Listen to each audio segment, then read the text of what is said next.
Hello everyone, welcome back to the channel. I hope आप सब बहुत खुश होंगे, स्वस्थ होंगे, मस्त होंगे। सबको अपने अपने मुकाम पे छोड़ने के बाद मैं आ गई हूँ पैकिंग करने के लिए। यस, मैंने आपके साथ लास्ट ब्लॉग में शेयर किया था कि हम लोग मूव करने वाले हैं। So we are moving within US only, from one apartment to another apartment और any town home, yet to decide. And अभी बच्चे स्कूल गए हैं, लेकिन बहुत जल्दी like within a week उन लोगों का समर ब्रेक शुरू होने वाला है। तो मैं और बच्चे समर ब्रेक में इंडिया भी जाने वाले हैं। Yes, so excited. अभी अर्पित का डिसाइडेड नहीं है, बट उनका लास्ट मोमेंट पे ही प्लान बनेगा, जो भी बनेगा। बट आई होप उनका प्लान बन जाए, क्योंकि साल भर हो जाता है ना, तो घर वालों की याद आने लगी जाती है, उनको देखने की इच्छा हो ही जाती है। अभी मूविंग के लिए पैकिंग करनी है एंड इंडिया जाने के लिए भी पैकिंग करनी है। अभी मेरे पास टाइम है दोनों के लिए पैकिंग, मतलब लाइक जो मूव करना है उसकी पैकिंग करने के लिए और इंडिया की पैकिंग के लिए भी। तो मैंने धीरे धीरे स्टार्ट कर दिया है, ताकि जब हम लोग इंडिया चले जाए तो पीछे से जब अर्पित मूव करे मूवर्स पैकेज को बुला के, तो उनको ज्यादा प्रॉब्लम ना हो। मैंने स्टार्ट की पैकिंग करना किड्स बेडरूम से। एक एक बेडरूम, एक वॉशरूम, क्लोजेट सब पैक करती जाऊंगी धीरे धीरे। और अभी आपको मैं किड्स बेडरूम का हाल दिखाती हूँ, क्या हाल बेहाल हो रखा है। ये देखिए, कुछ इस तरीके से हाल हो रखा है। सारी बेडिंग्स मैंने एक तरफ रख दी है, क्योंकि बस अभी कार्टन्स में पैक होगी। यहाँ पे कुछ बच्चों के टॉयज रखना शुरू किए। वो है बेडरूम का क्लोजेट, उसको पूरा क्लीन करना बाकी है। एंड यहाँ की सारे स्टफ को पैक करना बाकी है। तो हाल बेहाल है। अभी धीरे धीरे करेंगे ना, तो चीज़ें अभी तो सब एक साथ क्लटर दिख रही है, तो टेंशन हो रहा है कि भाई कैसे पैकिंग होगी। बट यस, अभी धीरे धीरे पैक करेंगे। तो मैं सबसे पहले बच्चों के टॉयज पैक कर रही हूँ, क्योंकि ये बहुत ज़्यादा जगह घेरते हैं रूम किसी क्लोजेट में। तो टॉयज पैक करूंगी, फिर ये सारी weddings, Sobi back sheets, blankets वो पैक करूंगी। ये सारी चीज़ें पैक करनी है। एंड इस बीच में मुझे कुछ चीज़ें आपको ना शेयर भी करनी है ना, क्योंकि मैं ना कुछ चीज़ें लेके आ जाती हूँ, यूज़ करती हूँ, सोचती हूँ आपके साथ शेयर करूंगी, उसका एक अलग वीडियो बनाऊंगी। तो अब मैं वैसा नहीं करूंगी, एकदम रॉ जाने दूंगी, क्योंकि वो सोचते हैं ना तो वो चीज हो ही नहीं पाती है एंड दूसरे कामों में लग जाते हैं। तो जैसे जैसे मैं पैक करूंगी और मुझे कुछ चीजें आपको शो करनी होगी ना, तो मैं आपके साथ उसको शेयर करती जाऊंगी। सो एक टिप पैकिंग के लिए, जो पैकिंग के लिए इंपॉर्टेंट होता है वो होते हैं कार्टन बॉक्सेस, और साथ में इंपॉर्टेंट होती है, इसको हमेशा हैंडी रखिए, एक होती है हेवी ड्यूटी पैकिंग टेप और सीजर्स। इसकी हर टाइम रिक्वायरमेंट होती है, तो अपने पास रखिए हैंडी, हर टाइम आपको अवेलेबल हो जाए। एंड साथ में एक मार्कर। मेरी हमेशा आदत है कि मैं जब भी पैकिंग करती हूँ तो मैं कार्टन बॉक्सेस को लेबल कर देती हूँ। लेबलिंग करने से क्या होता है, जब आप मूव कर चुके होते हो तो उस घर में आपको कौन सा स्टफ कहाँ जाना है, एक तो वो चीज ईजी हो जाती है कि कार्टन बॉक्सेस डिवाइड हो जाते हैं। अगर आपका 2 स्टोरी घर है तो उसमें ईजी हो जाता है, नहीं तो हर कार्टन आप एक जगह रखा दोगे, आपको आखिरी में हर चीज उठा उठा के ऊपर लेके जानी पड़ेगी। और दूसरा, आपको वहां जाके ना सर्च करने की जरूरत नहीं पड़ती किस कार्टन में क्या रखा था। तो लेबल कर देते हैं, थोड़ा सा टाइम कंज्यूमिंग है, लेकिन बाद के लिए आपकी लाइफ इजी कर देता है। तो अगर हो सके तो लेबलिंग जरूर करिएगा। एंड रही कार्टन बॉक्सेस की बात, तो आप यहाँ पे होम डिपो हो गया, ऑफिस डिपो हो गया, आप यहाँ से इनको इजिली ले सकते हो। सारी पैकिंग के आपको आइटम वहां से मिल जाएंगे। प्लस अगर आपके पास अगर थोड़ा और टाइम है तो आप फेसबुक मार्केट में आप ये कार्टन बॉक्सेस सर्च कर सकते हो, तो थोड़ी चीप रेट पे आपको मिल जाते हैं। तो अभी मेरे पास जो कार्टन है वो मेरी लास्ट मूविंग से रखे हुए हैं, तो मैं अभी उनको यूज करती हूँ। देन उसके बाद पैकिंग करते करते देखते जाएंगे कितने कार्टन्स और कौन कौन सी साइज में चाहिएंगे मुझे, तो हम लोग फिर बाद में उसको होम डिपो या ऑफिस डिपो से जाके ले लेंगे। तो यस, अब तो पैकिंग करना शुरू कर देते हैं।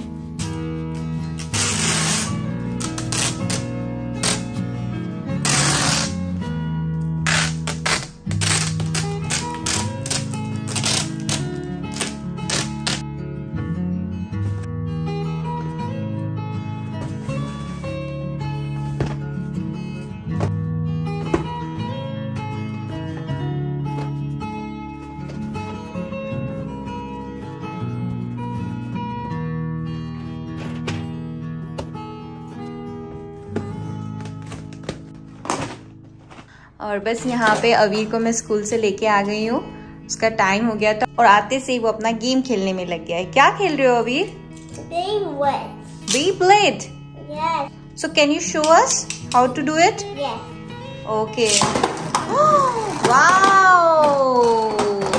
Nice. Can you do the blue one? Blue one for me? Okay.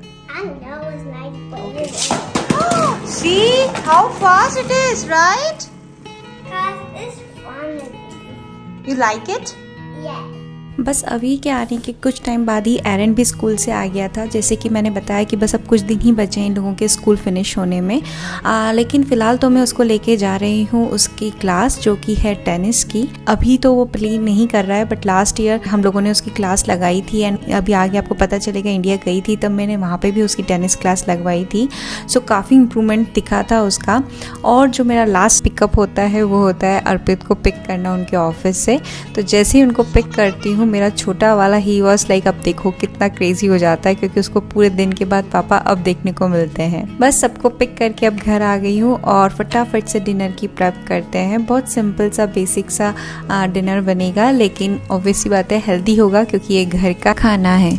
हम इसको ना ग्वारफली बोलते हैं, इंग्लिश में इसको क्लस्टर बीन्स कहते हैं। तो कुछ नहीं, मैंने ऑयल में राई जीरे का बघार लगाया, हींग डाली और उसके बाद ग्रीन चिली डाल के ये बीन्स डाल दिए, नमक डाल के उसको ढक के रख दिया है पकने के लिए। दूसरे पैन में मैं दाल का बघार लगा रही हूँ। तो बस मैंने घी में राई जीरे का तड़का लगाया, हींग डाला, ग्रीन चिली डाली और उसमें लाल मिर्ची और हल्दी डाल के बघार लगा दिया। मैंने आईपी में ना ऑलरेडी दाल बॉईल करके रखी हुई है, तो बस अब वो उसको इसमें डाल दूंगी। आजकल मैं जब से आईपी यूज़ करने लगी हूँ ना, कुकर बहुत कम यूज़ हो गया है, एकदम मैस फ्री कुकिंग होने लगी है। बस लास्ट में सॉल्ट डाल देंगे एंड थोड़ा बॉईल होने रख देंगे। मीनवाइल इसमें भी बेसिक मसाले डलते हैं, red chili powder, turmeric powder, coriander powder और एक इसमें बहुत स्पेशल इंग्रेडिएंट डलता है जो कि मैं आपको बताती हूँ। वो होता है ये, अगर आपके पास आम का अचार रखा है ना, तो जब सब्जी पूरी बन जाए आप इसमें ज़रूर थोड़ा सा आम का अचार डाल दीजिएगा। ये मेरी मदर इन लॉ की ट्रिक है, काफ़ी टेस्टी लगने लगती है सब्जी। बस दोनों चीज़ें रेडी हो गई है, धनिया से दोनों को गार्निश कर देंगे। हमारे यहाँ धनिया बहुत पसंद किया जाता है। यहाँ पे मेरा बेसिक सा सैलड भी कट के रेडी हो गया है और अब फटाफट मैं रोटी उतार लूँगी।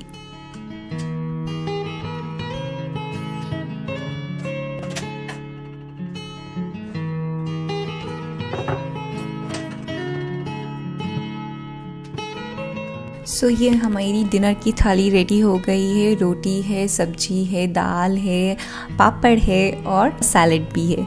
सो बस डिनर हो गया था। हम लोग नॉर्मली डिनर 6 to 7 के बीच में कर लेते हैं एंड उसके बाद तुरंत मैं डिश क्लीनिंग करके जो चीज़ डिश वॉशर में जानी होती है वो डिश वॉशर में चली जाती है और जो चीज़ डिश वॉशर में नहीं जा सकती है उसको मैं हैंड से क्लीन करके ड्राइंग रेक पे ड्राई करने के लिए रख देती हूँ।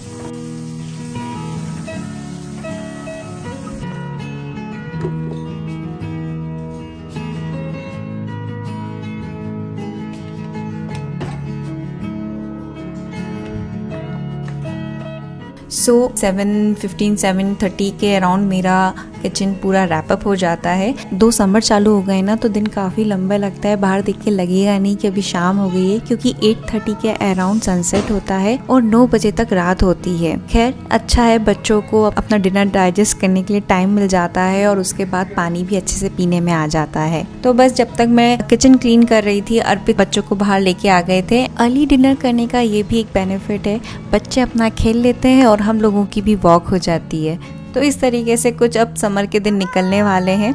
आई होप ये सिंपल सा बेसिक सा व्लॉग आपको अच्छा लगा होगा। बहुत जल्दी हम लोग इंडिया ट्रैवल भी करने वाले हैं, तो उसकी पैकिंग, उसकी ट्रैवलिंग की भी व्लॉग आपके साथ शेयर करने वाली हूँ। So make sure you stay tune to the channel and I will see you very soon. Till then stay happy, healthy and connected. Bye bye, take care.